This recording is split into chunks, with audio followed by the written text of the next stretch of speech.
gentlewoman from Pennsylvania is recognized. I now yield 3 minutes to Representative Dean Phillips of Minnesota, also a member of the House Foreign Affairs Committee.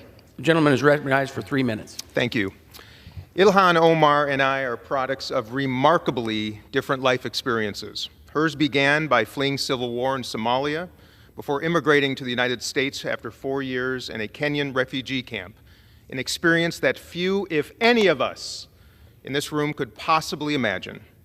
My family came to America a century before hers, seeking the same safety, security, and opportunity as they fled Russian pogroms targeting Jewish people in Eastern Europe. And my life began by losing my father in the Vietnam War, an American tragedy that may well have been prevented had this very chamber been filled with more voices like Ilhan Omar's. Now, don't get me wrong. Representative Omar and I regularly disagree on policy, both domestic and foreign, and she has at times used words that have caused concern, offense, and even personal pain to me and others. She and I have spoken face to face on those occasions, and she has apologized, and she continues to learn from those missteps.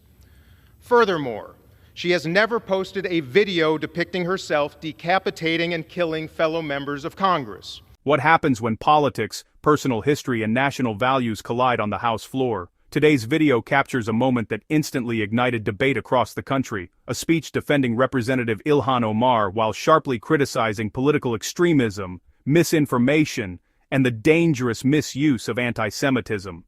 This wasn't just another political argument. It was a deeply personal reflection on immigration, loss, accountability, and what democracy truly demands from its leaders. Let's break down the key moments and why this speech matters right now.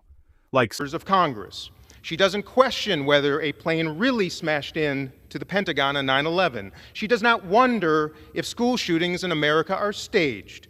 She has not propagated the absurd notion that space lasers financed by the Rothschild family are the cause of wildfires in California. She has never equated vaccine mandates with Adolf Hitler.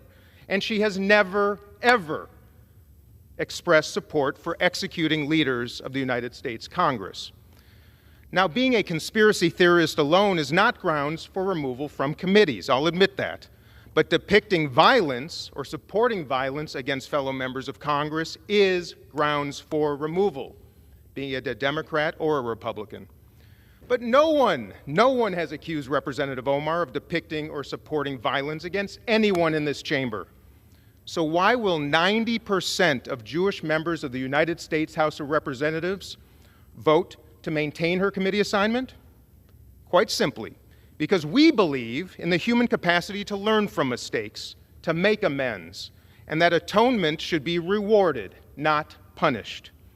We also believe that the most dangerous acts by elected officials in a democracy are to silence voices of dissent, even those with which we fundamentally disagree. And that's what this is about, silencing and canceling. How ironic. Furthermore, this is the very weaponization of anti-Semitism that I, as a Jewish person, find repulsive, I find dangerous, and above else, shameful. Yes, shameful. So to my friends across the aisle, if you really are sincere about defeating anti-Semitism in America, how about ask us? How about ask us what we need?